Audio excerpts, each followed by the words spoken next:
Bonjour à tous, c'est avec un immense plaisir que nous vous accueillons ce dimanche matin sur le plateau de Sagesse Bouddhiste pour une nouvelle émission que nous avons souhaité consacrer aujourd'hui au Sesshin ou retraite dans le Zen Soto. En effet, si ces moments de retraite sont communs aux différentes traditions du bouddhisme, celles proposées dans les monastères zen ont des caractéristiques bien particulières. Quelles sont-elles? De quelle manière se déroule une retraite dans le bouddhisme zen?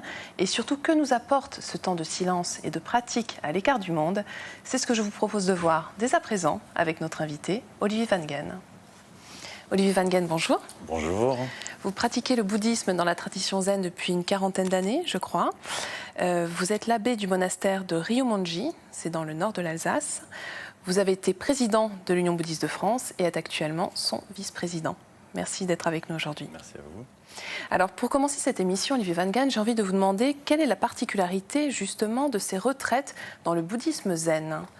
La tradition des retraites dans le bouddhisme, c'est aussi ancien que le bouddhisme, puisque ça remonte au vivant du Bouddha Shakyamuni, où il s'arrêtait 2 fois par an pendant les périodes de mousson, où il était très difficile de continuer à voyager, donc il s'arrêtait pendant des périodes de 3 mois dans des endroits, et en général dans des forêts. Et les retraites zen, quelles qu'elles soient, les retraites bouddhistes, quelles qu'elles soient, remontent à cette tradition de ces périodes d'arrêt.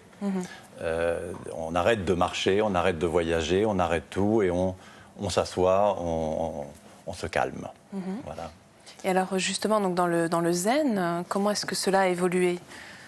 Alors les retraites zen ont comme particularité principale, je dirais qu'elles ne se font pas de façon solitaire. On se retrouve soi-même, on est complètement seul d'une certaine manière, mais en aucun cas on ne s'isole. Parce que justement l'esprit du zen, c'est de trouver cette profonde stabilité intérieure, cette vraie solitude intérieure, mais en étant toujours en unité, en harmonie avec les autres et avec notre environnement. Et alors concrètement, comment est-ce qu'elle se déroule, Olivier Van Gen? Très concrètement, le matin, traditionnellement, on se lève tôt. Alors ça dépend des retraites. Il y a différentes formes de retraites dans l'année. Il y a des retraites où on se lève à 4 heures du matin, d'autres où on se lève à 6 heures. Et dans tous les cas, toute la journée est rythmée avec la pratique de la méditation zen, donc le zazen. Donc on pourrait dire que c'est le point central, hein. Tout est organisé ensuite autour de ça, je crois. C'est ça, toute la journée est ponctuée, disons, de 4, 5, 6, 7 ou 8 séances de zazen selon le cadre de la retraite. Alors il y a aussi des moments d'enseignement, je crois savoir. Alors il y a différentes formes, bien sûr, d'enseignement qui sont données. L'enseignement est un des points vraiment centraux de la retraite. C'est l'occasion, justement, pendant ces retraites, de recevoir un véritable enseignement. Il y a d'une part l'enseignement qui est donné pendant le zazen, ce qu'on appelle le kusen. Il y a des enseignements qui ressemblent plus à des formes de conférences, qui sont des teisho.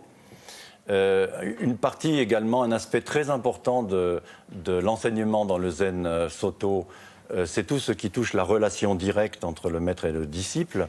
Et ça prend forme sous les questions, les réponses, les mondo, qui sont faites en public. Et il y a également des entretiens privés, juste entre le disciple et le maître, où on peut vraiment aller au fond de certains points d'enseignement bien précis. Oui, donc c'est des moments privilégiés en quelque sorte. Hein. Tout à fait, ouais. Donc si je comprends bien, il y a des cérémonies, des rituels, des enseignements.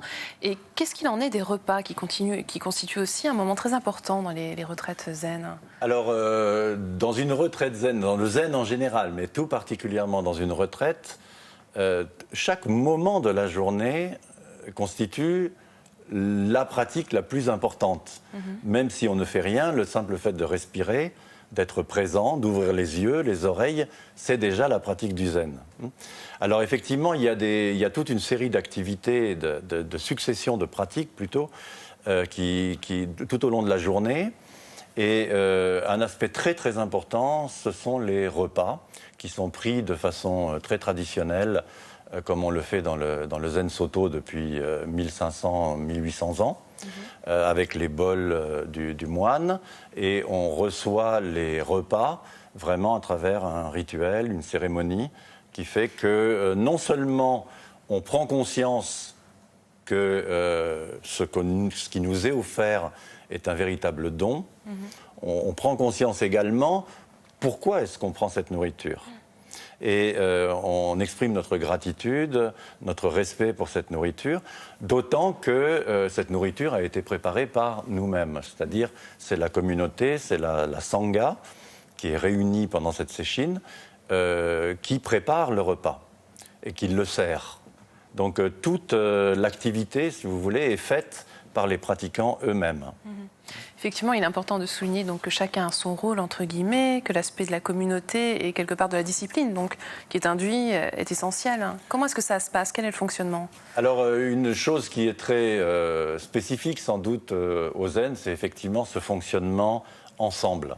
C'est-à-dire que nous ne fonctionnons, nous ne pratiquons comme si nous étions un seul corps. Tous les membres de la séchine, tous les participants avancent ensemble.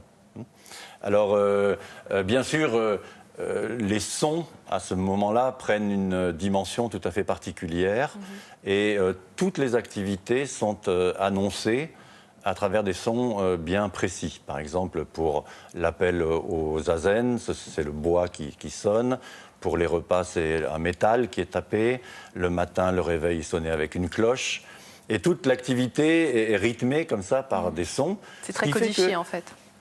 Codifié, oui, mais surtout, on n'a plus besoin de tellement penser. On n'a plus besoin de réfléchir. On n'a pas besoin de se poser des questions comme « Tiens, qu'est-ce que je vais faire maintenant ?» Il suffit de vraiment se laisser aller dans ce rythme et ça permet un vrai lâcher-prise. Je crois que c'est une expression qui est très à la mode en ce moment. Tout le monde veut lâcher prise parce qu'on se rend bien compte qu'on saisit trop, on est trop raide intérieurement au niveau du mental. Mais ce lâcher-prise, on peut essayer de le faire à partir de la volonté personnelle, et c'est très difficile.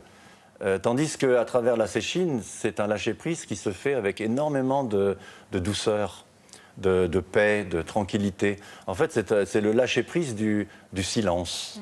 Ce silence qui s'installe au fur et à mesure que les heures passent. Alors, vous venez de citer ce fameux lâcher-prise. Qu'est-ce que nous apportent d'autres les retraites? Alors, les retraites, c'est vraiment, ce sont des moments absolument privilégiés par rapport à notre vie quotidienne, et surtout lorsqu'on a une pratique régulière en tant que pratiquant du zen. On a tous une activité professionnelle, beaucoup ont des activités familiales, on a tous des relations sociales, etc. Et on est pris, tout le monde est pris dans ce rythme assez effréné du quotidien. Et souvent, je pense que c'est le cas de beaucoup de celles et ceux qui nous écoutent aujourd'hui, on se dit ah, j'aimerais bien pouvoir partir en retraite, ou je vais le faire, mais finalement on ne trouve jamais le moment, on ne trouve jamais les conditions pour le faire. Alors le fait qu'il y ait des retraites organisées dans des monastères, je crois que ça permet vraiment de se décider et de se dire tiens, là je vais le faire et je vais faire le pas de le faire. Et combien de temps est-ce que les retraites durent en général? Alors ça dépend des formes de retraite. Ça va de 2 jours et demi jusqu'à 7 jours. Et à quelle fréquence est-ce que vous conseillez de les faire? Je pense que plusieurs fois par an de toute façon. Et, nous, on en fait une par mois, voire 2. Il y a des personnes qui viennent à toutes les retraites et qui en sont très heureux. Et est-ce qu'elles sont destinées à tous les niveaux de pratique, si je peux dire, aussi bien aux débutants qu'aux pratiquants un peu plus confirmés? Alors évidemment, une retraite, c'est quand même quelque chose d'assez rude, disons, qui nous met en contact quand même avec une pratique qui n'est pas toujours facile, et pour cause. Une retraite spirituelle, ce n'est pas facile par essence. Si c'est facile, c'est plus une retraite spirituelle d'une certaine manière.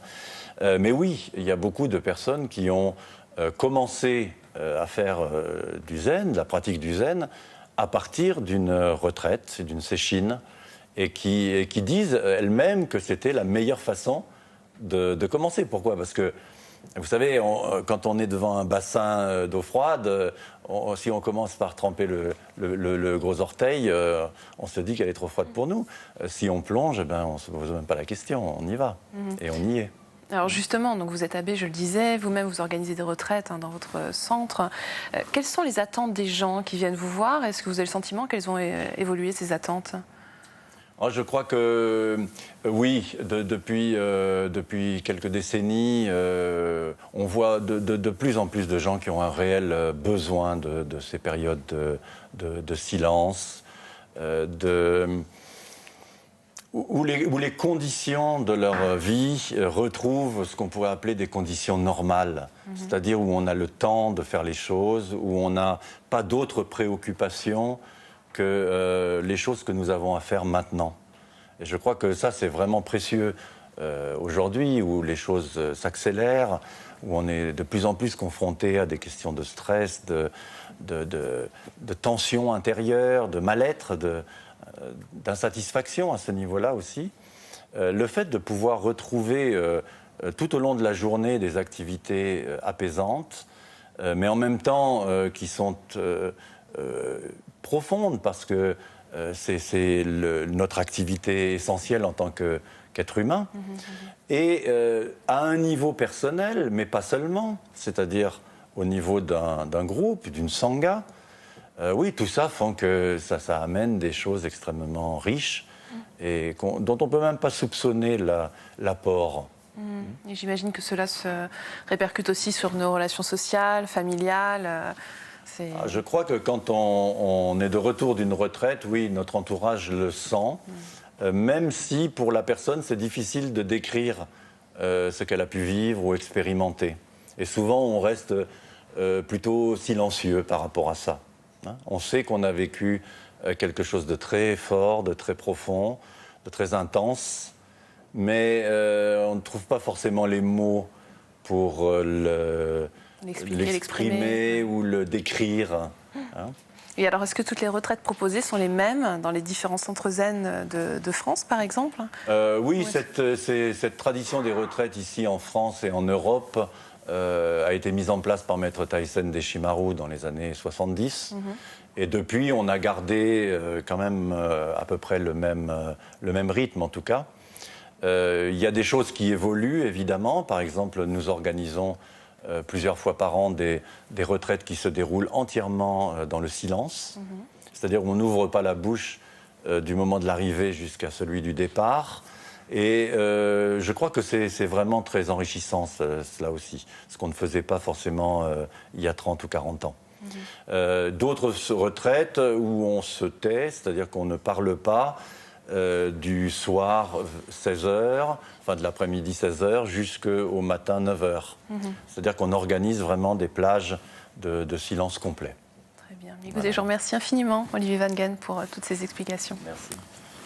Pour aller plus loin, voici quelques ouvrages que nous vous proposons. La pratique du zen de Taisen Deshimaru aux éditions Robert Laffont, pour tous ceux qui souhaitent retrouver l'essence des enseignements du premier maître zen arrivé en Occident dans les années 70.